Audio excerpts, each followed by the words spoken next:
Camera speeds. I have it here.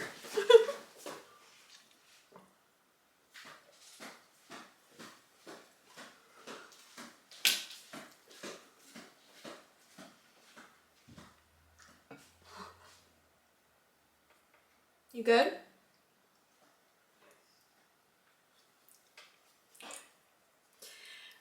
Hello and welcome to Allie in Sweatpants. My name is Allie and I actually am, wearing very festive sweatpants today. If you are new here, a very warm welcome to you. We have a very wonderful community here, so I would love if you joined it. And if you've been here before, welcome back. It means so much to me, the people who come back on a regular basis and choose to spend their time with me, watching me, listening to me, interacting with me.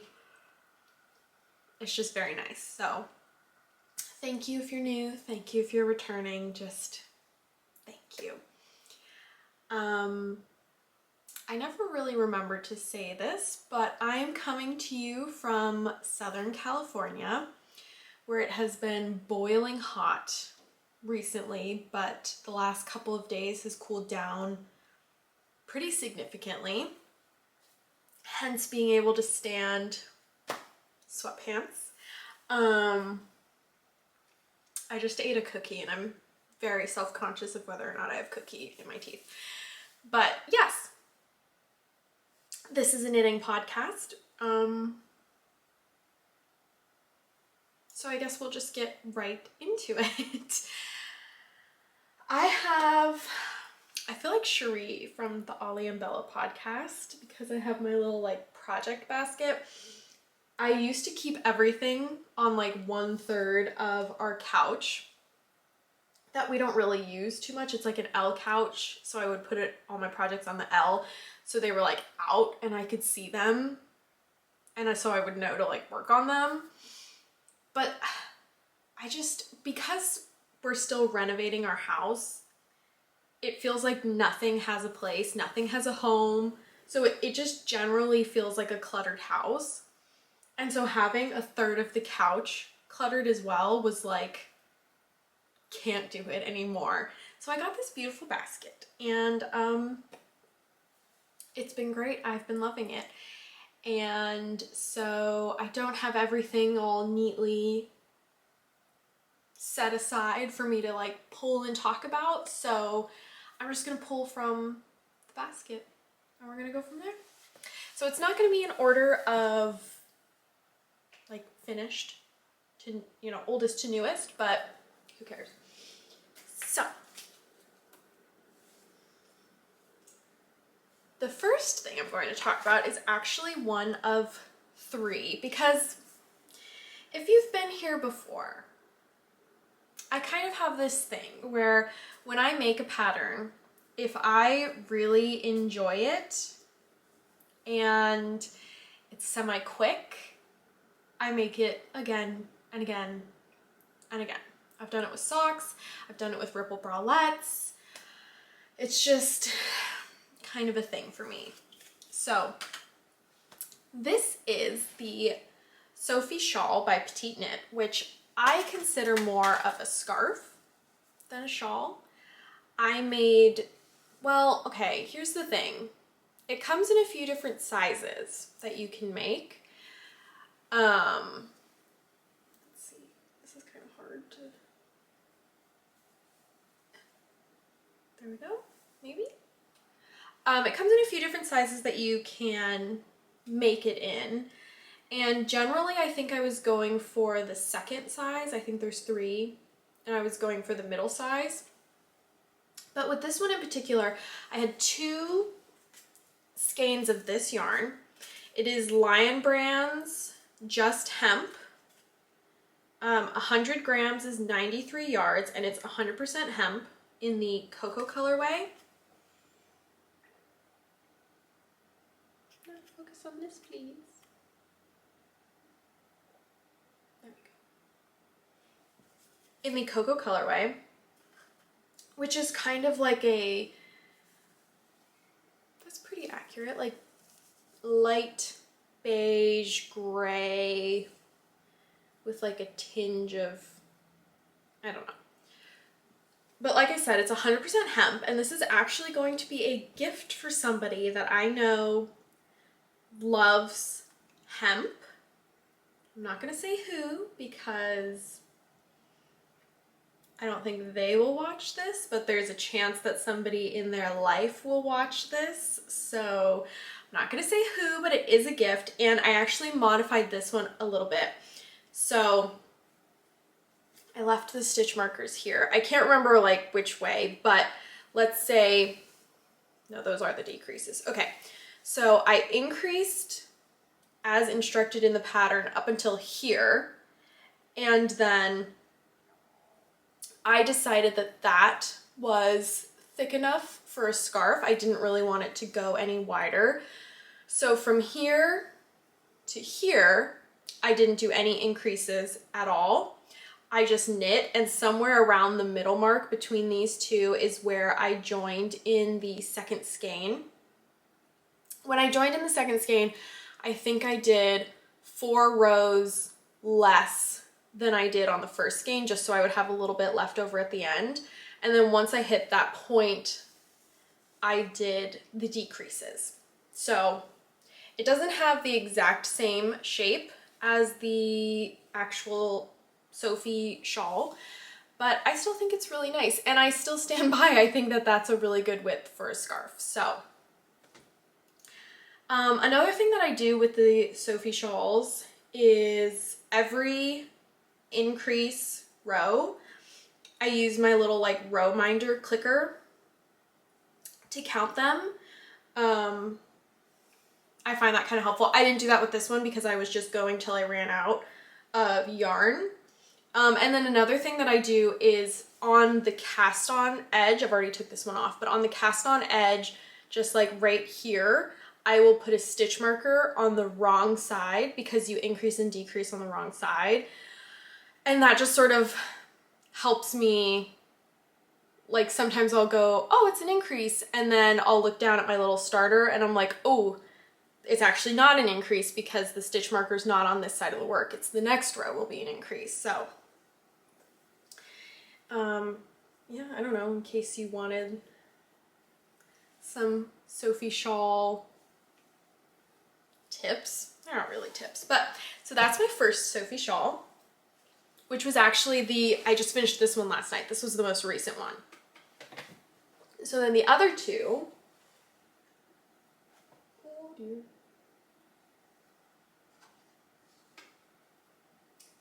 Apparently I haven't woven in the ends for these. So this is the first one that I made, and this one's for me, for our trip to Europe that I keep talking about incessantly. Let me hold it up for you. So again, it's the Sophie shawl. I think it was the middle size. I knit all of these on the recommended needle size, which I think maybe 4.5 millimeter, maybe? No, 5 or 5.5 millimeter, I think.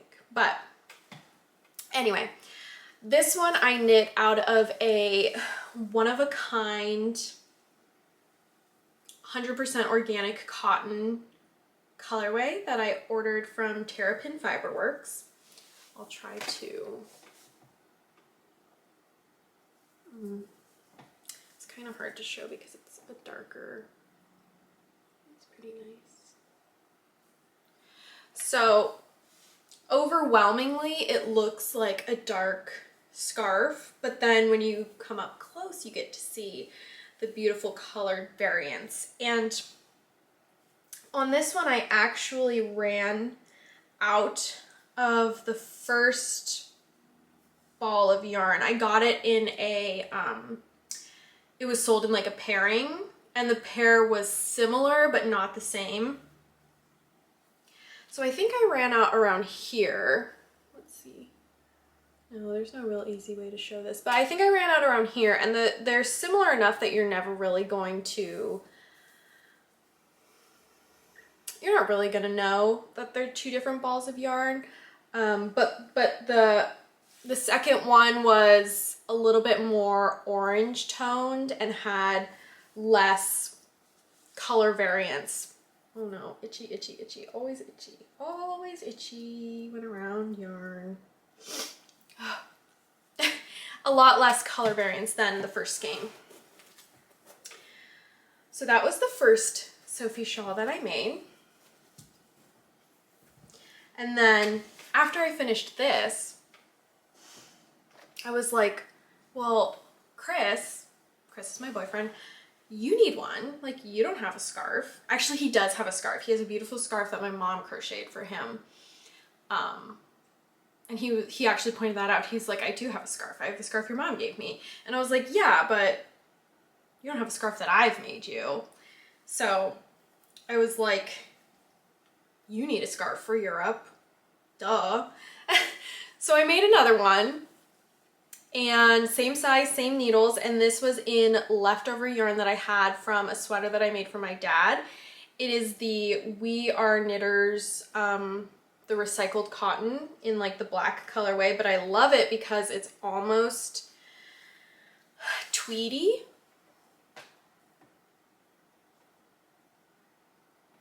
It reminds me a lot of the one that Laura Penrose made for herself last year. And here I actually left on the little stitch marker to show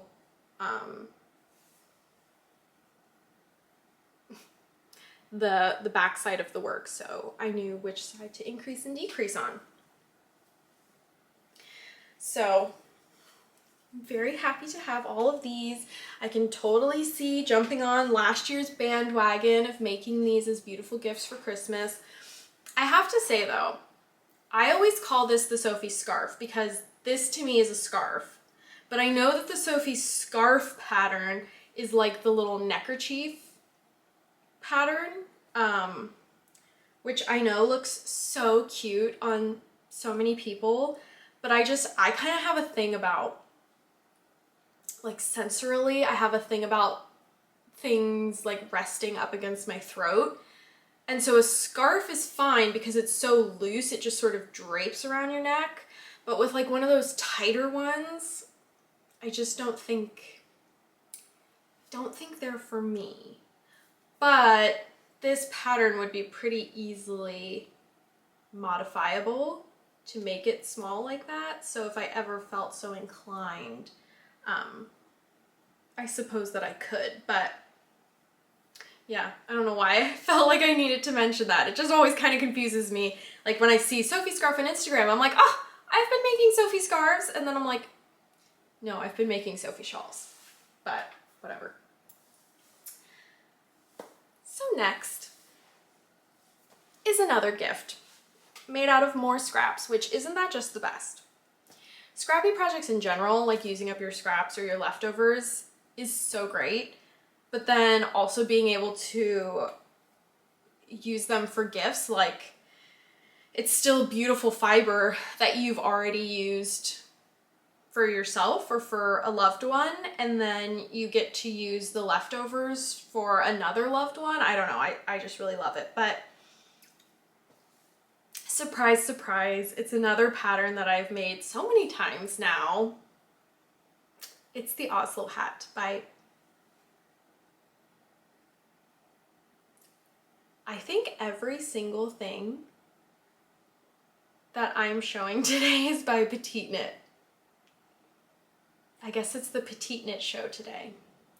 But the Oslo hat by Petiteknit, I knit the second to largest size, and I used Lion Brand Kobu, which is a cotton bamboo mix in, I'm pretty sure, the taupe colorway or mauve. Pretty sure taupe colorway. And this will be for a long time family friend who lives in London, who we're going to try to meet up with and he's gonna, you know, spend the day with us and show us around, hopefully, if he feels up to it. And it will have just been his birthday. So this gets to be like, happy birthday. Also, you know, thank you for taking time out of your day to show us around your city. So yes, very, very excited to have this to give.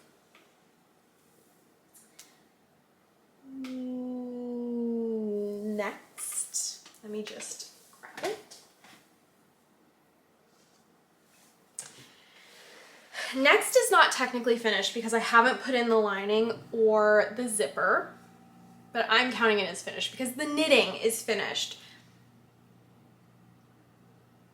And it's another Marie purse by Petiteknit. It looks very shallow in the viewfinder right now. I've already knit myself one of these, and I knit another one because I really want one for traveling that can hold my passport, some travel papers, just, you know, reservation papers, just some things like that, like a little travel document pouch that I can keep in my backpack, and then I know everything is right in here.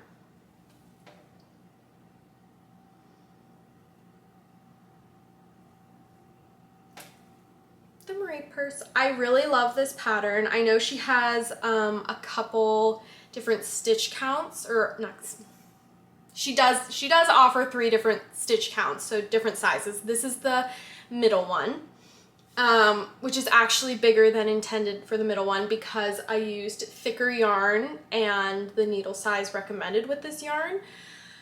So typically I think it's a 3mm is recommended for the pattern, and I think I used either a 5 or a 5.5mm, but she has different stitch patterns. Like I know there's one in honeycomb brioche, and honestly I have thought about doing it in just stockinette. I think that would make a lovely pouch. Like you can kind of adapt this pattern to use almost any stitch pattern, I think, which is, ooh, like a little cabled one. That could be really nice.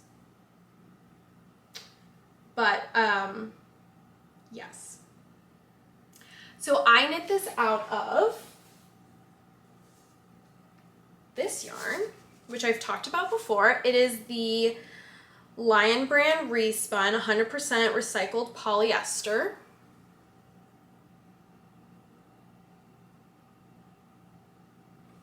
In this beautiful dusty raspberry rose colorway.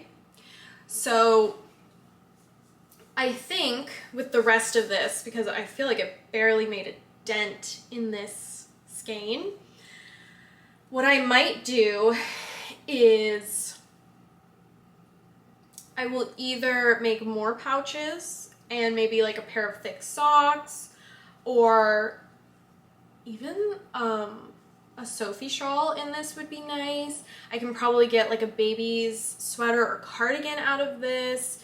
So I have a lot of options and I'm excited for all of them. So we'll see what I actually decide on using the rest of this for, but I really like this yarn.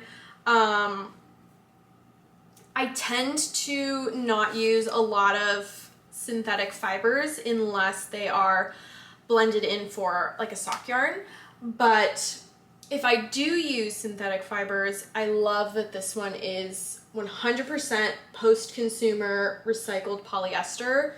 I don't know, it says like certified, is that focused? Which, after watching a few sustainability documentaries, I feel like I really have trust issues with like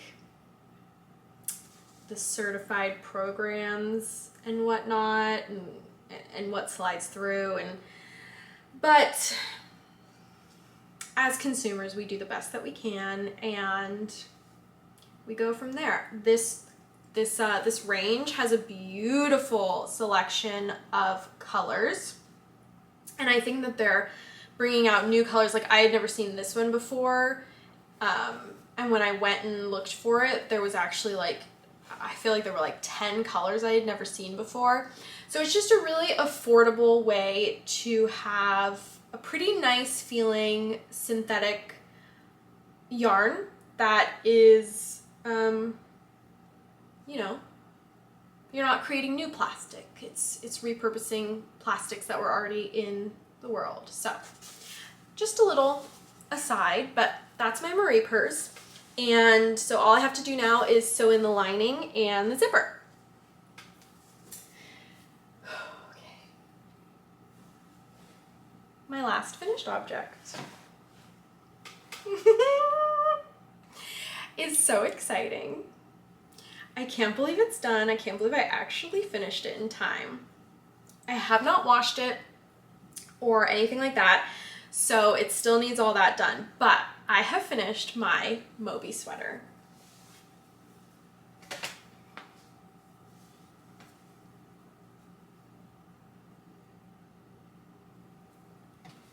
It's not quite that orange in real life. It's blowing out a bit. I can't see.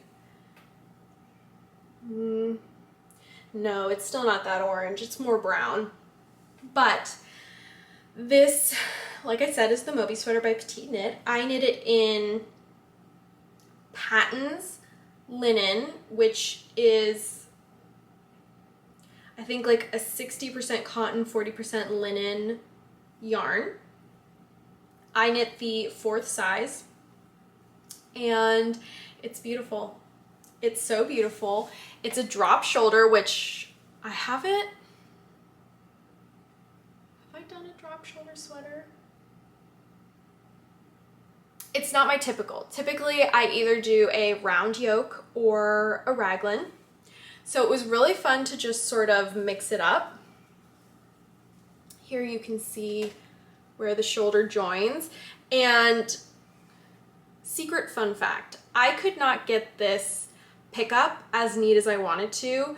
So I just took a piece of scrap yarn and I mattress stitched the whole pickup because there was like a row of stockinette between all the patterning where I picked up, and I just didn't really like it. It was too gappy for me, so I just took an extra piece of yarn and I mattress stitched it together, and I'm really happy with that.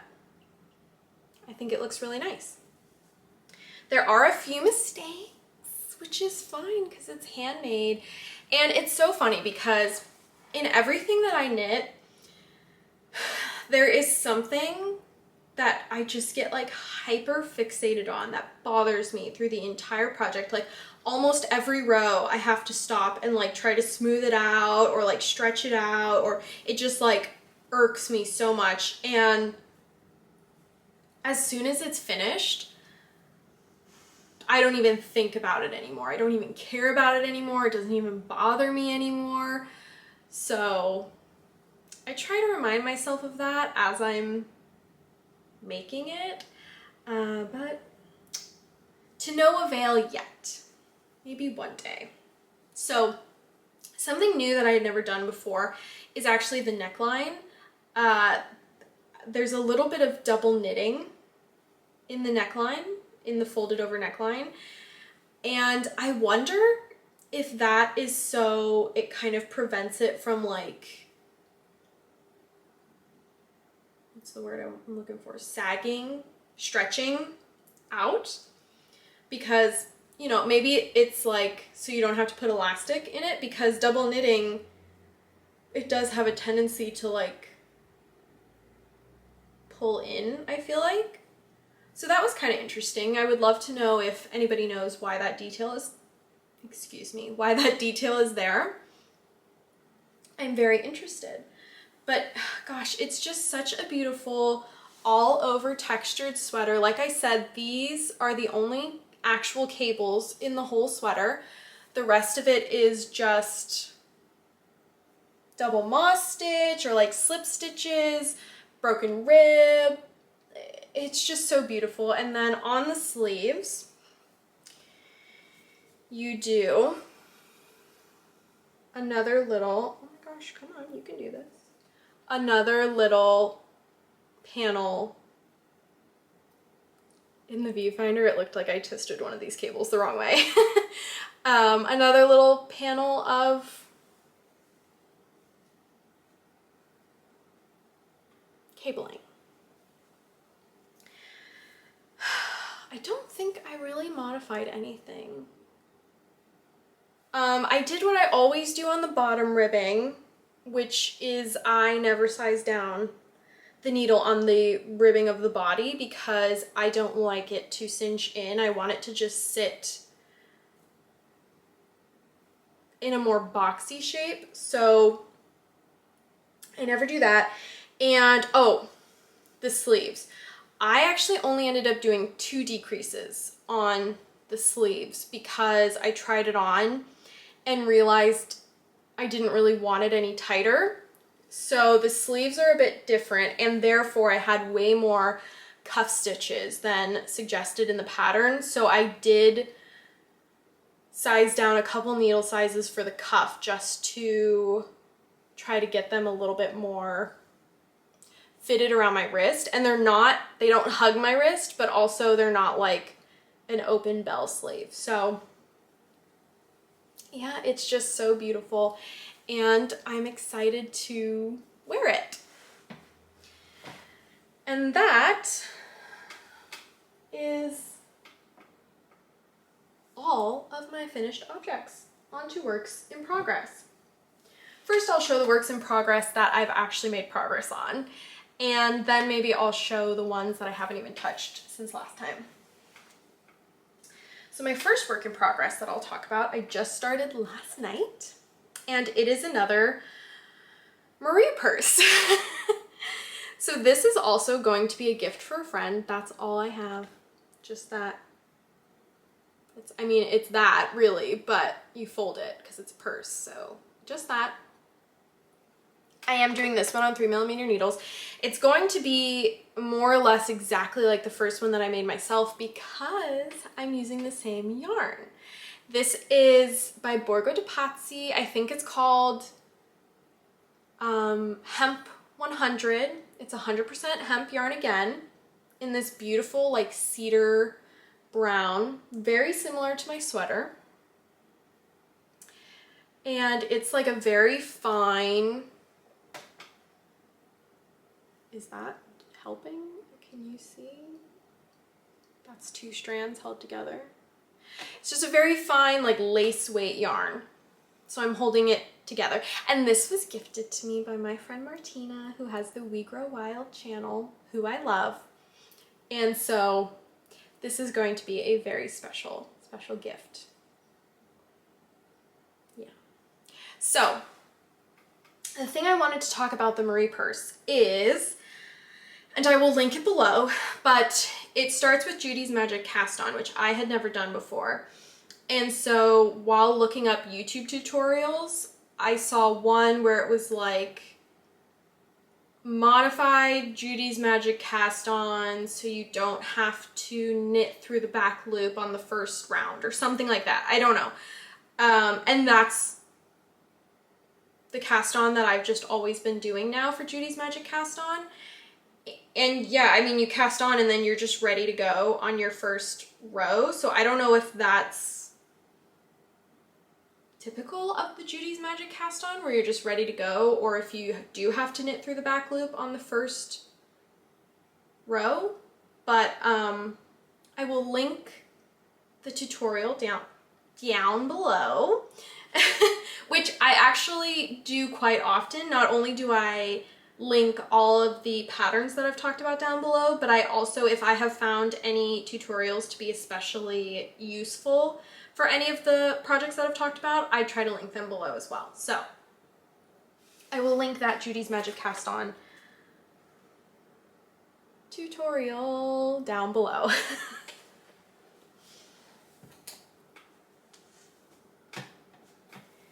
So my next work in progress is very exciting.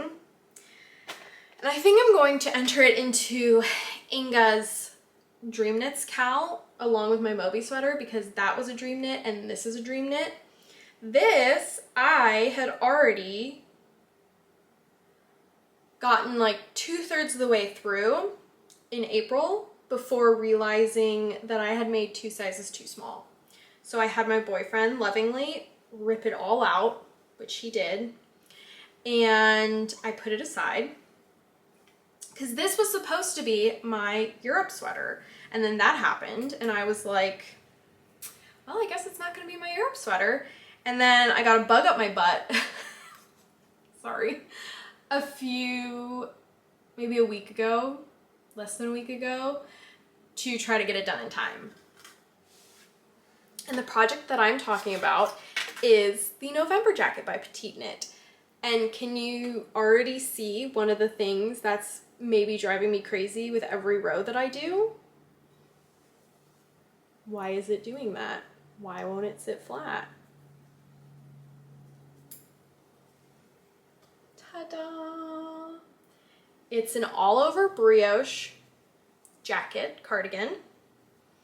And I am making, I believe, the 5th size because I took my measurements and the 4th size would have been totally fine, but because I had made the 3rd size originally and it was just way too small. I have pretty broad shoulders for my size and I do really want this to be like an oversized jacket. So I was like, I'm not taking any chances.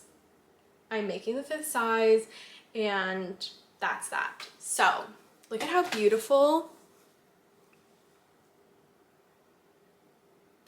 the shoulder detailing is. I am knitting this out of more stash yarn, which is the We Are Knitters recycled cotton again in the gray colorway. And here you can see this was like a few balls that my boyfriend had ripped out and wound up for me.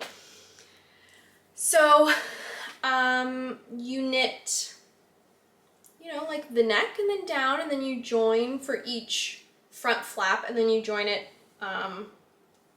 under the arms, which I did not yesterday, but the day before. And I am working on this every day, not monogamously, but like semi-monogamously. And I've kind of decided if I get it done, great. And if I don't, that's okay, because I have a feeling it's probably gonna rain a few times while we're there, and my rain jacket will not fit over this. And this will not fit in my luggage unless I'm wearing it. So I don't know, if I get it done, great. If I don't, that's all right. I'm gonna love it for this winter regardless. So one modification that I made is on the double knit. It's not a button band because you don't put buttons on it, but it's not ribbing because it's not in rib. Double knit neckband, but it goes down the front. Anyway, for the cast on, I added 2 extra stitches, and then I decided that was a little bit too much. So when I picked up for either side, I decreased 2 stitches. So you're supposed to have an odd number of stitches, and I basically modified it so I had an even number of stitches, because when I knit this initially, one side you end the double knitting with a knit and the other side you end the double knitting with a slip. Oh my gosh, oh my gosh, oh my gosh. Itchy, itchy, itchy, itchy, itchy, itchy, itchy. Excuse me. So as I was saying, one side you end with a knit, one side you end with a slip. And the side that was ending with a slip looked so messy. I can actually show you because it's on the inside now. Well, yeah, no, it just does. It looks messier than if you knit it. And this was on the outside last time, and this was on the inside, and I was like, it was driving me crazy on the initial one that I was making. So I knew when I remade this that I needed to rectify that issue, because absolutely not. If it can be neater, I want to make it neater. So, brioche is not hard. brioche intimidated me for a while, and it is not hard. For the increases, I used a tutorial by Andrea Mowry, and to resolve the increases, I used a tutorial by Blue Mouse Fibers, I believe. I'll link both of those tutorials down below as well. Because in the pattern, it doesn't really say, once you do the increase, it doesn't really say how to knit them on the next round. It's very easy though. If you increase from 1 stitch to 3 stitches, you know, for brioche, there will be like the knit with the yarn over, and then the next stitch will just be like 1 strand of yarn, and then 2 strands of yarn, and then 1 strand of yarn. And then when you have an increase, there's 3 single strands of yarn. So it's like the pattern is broken, and you just treat each of those 3 single strands as their own stitch, and you continue in pattern. So say you're brioche knitting, and then you're, how is it? Am I just being more confusing? Maybe, but it's not hard. It's literally still just knitting and purling. And when you're going flat, you're not purling at all. You do not purl at all when you're knitting brioche flat. But last time when I started the sleeves for this, when they're in the round, you do brioche purl, and it is so easy. Seriously, brioche knitting and purling becomes just as easy and quick as stockinette for me. And it's like a little bit more fun. So yes, this is a dream knit of mine, and I'm very, very excited to be working on it again. So we'll see. We'll see if it gets done in time. Like I said, if not, no sweat. But since finishing the Oslo hat and the Sophie shawls, those are my 2 whips that I'm really focusing on right now. I would like to get a couple socks done because I would like to do sock knitting as my travel knitting, and all of my sock needles are occupied right now. So now I'll show you the whips that I haven't really touched. And we'll start with this one because it is a whip, but it wasn't a whip, but it was a whip. And these were supposed to be the second sock for the Magic Toadstool socks that Martina and I knit together like last year. And I knit one, and then I knit up to here on the second one, and this is where the color work was supposed to start, and I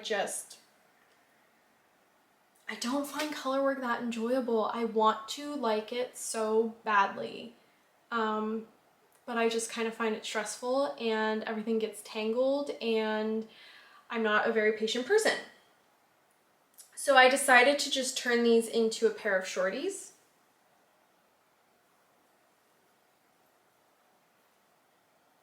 I've started the heel, and I was gonna try to make these shorties for the trip because I want a mixture of shorties and normal socks for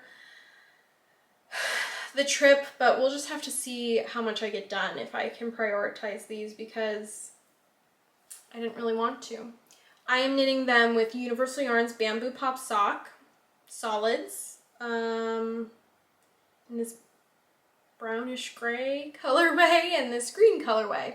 So they will be really beautiful socks, but like I said, I tried and didn't want to pick them up really.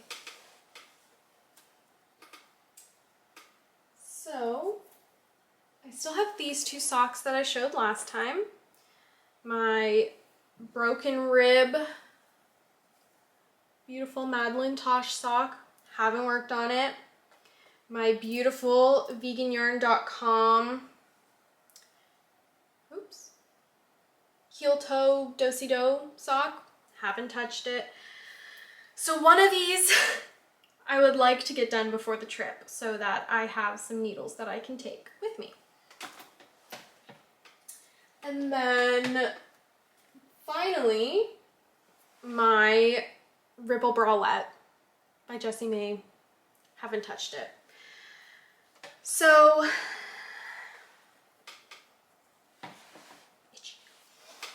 that brings us on to acquisitions, and I do have a couple.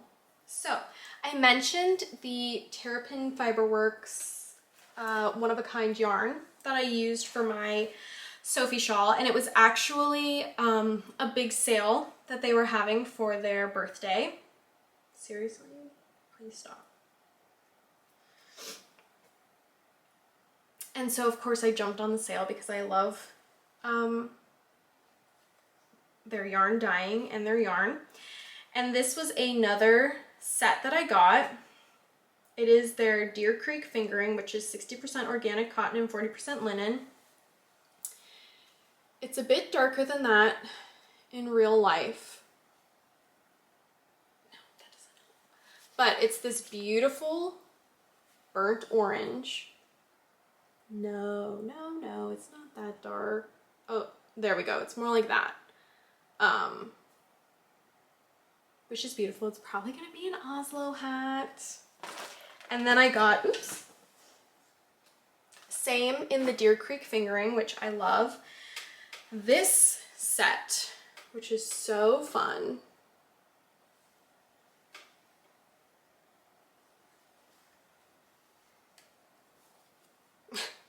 It's oranges and browns and greens, which is probably also going to be an Oslo hat. I did get both of these with the intention to make them into Oslo hats. So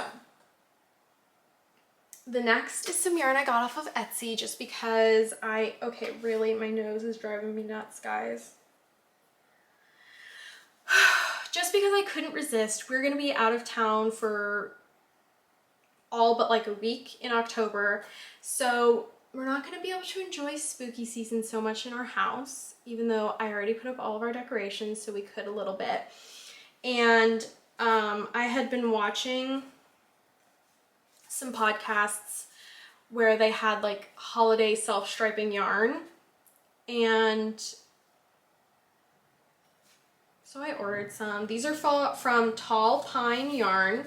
It's 75% superwash merino, 25% nylon, 462 yards, which seemed like really a lot to me. But so I got this one, which is just beautiful fall colors. And then this is what spurred the order.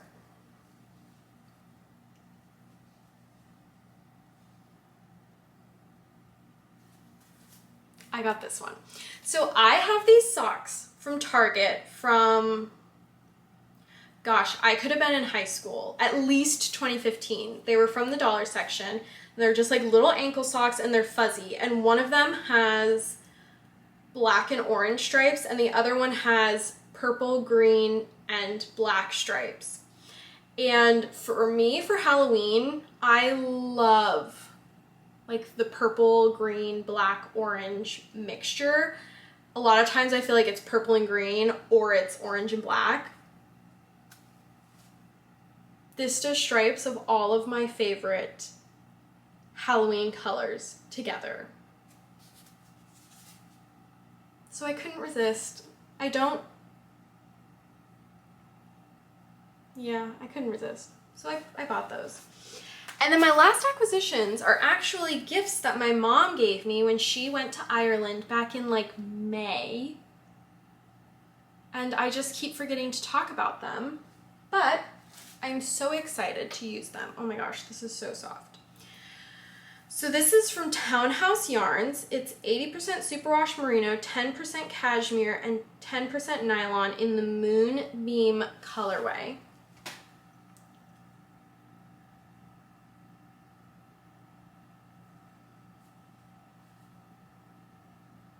And it is so beautiful. It is so soft. These are gonna be socks. And I've never used like a high twist base like this before. Come on. You can do it. Come on. I know you can. You've done it before. Hi. There we go. doesn't want to focus. Anyways, I've never used a high twist base like this before, so I'm pretty excited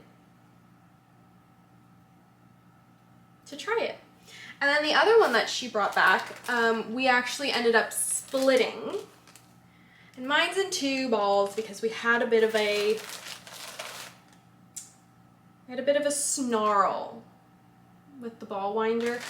I don't know about you guys, but truly probably every 1 in 4 hanks that I wind up, it's just like a nightmare, and it's all twisted and it gets like knotted. And if anybody has any tricks or knows any like video tutorials on more efficient ways to lay out your yarn when you're gonna wind it so that it doesn't get all tangled, please let me know, because it's very frustrating.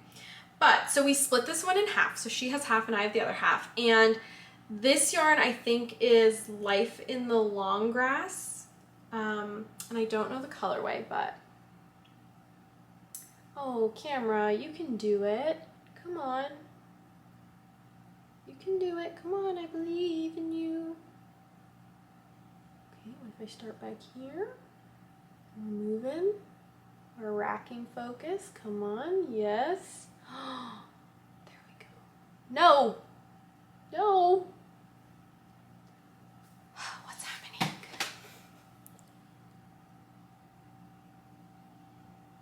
Is that in focus?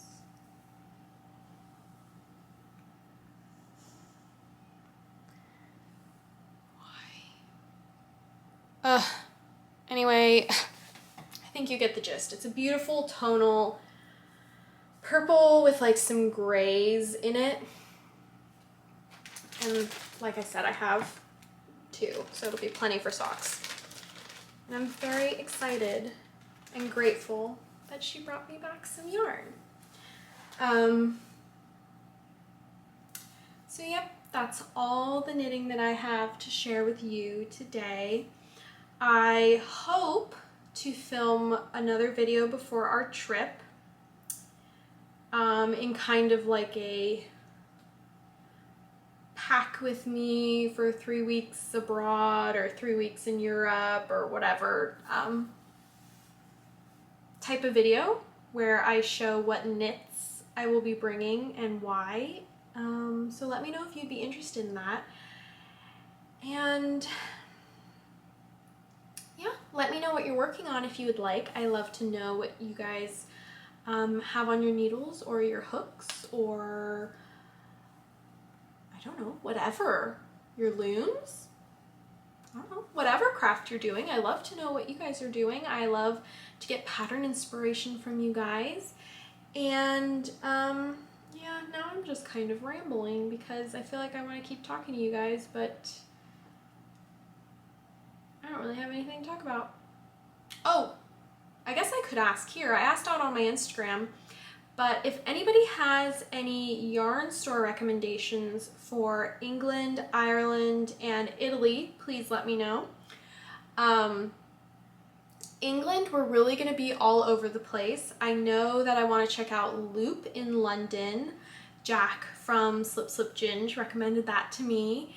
And I kind of want to try to check out the Woolly Knit warehouse. It's a little bit out of the way, so I don't know if we're going to be able to fit that in, but yeah, I would kind of like to check that out. And then I know in Dublin there's the This Is Knit store that I will be checking out. And I love that Loop and This Is Knit on their website both have like English wool, English producers, Irish wool, Irish producer categories. And that's really what I want when I go to these places. I really want to bring home local fibers. So yes, and then I know in Italy there's the Campolmi Filati store in Florence, which is actually only like a 5-minute walk from our Airbnb. So that's going to be happening. And then there is the Borgo de Pazzi store, I think, which will also be happening. But yes, we're going all over Ireland.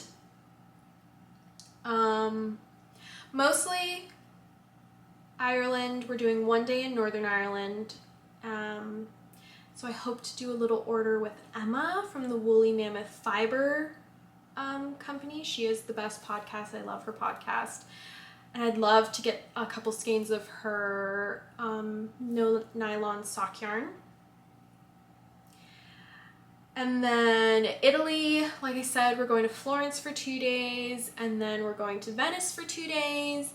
And then I think we're gonna hang out with a very special someone for a few days. So yes, if you have any recommendations, England, Ireland, Italy, in those areas for yarn stores, let me know. Or just like recommendations in general, because we pretty much have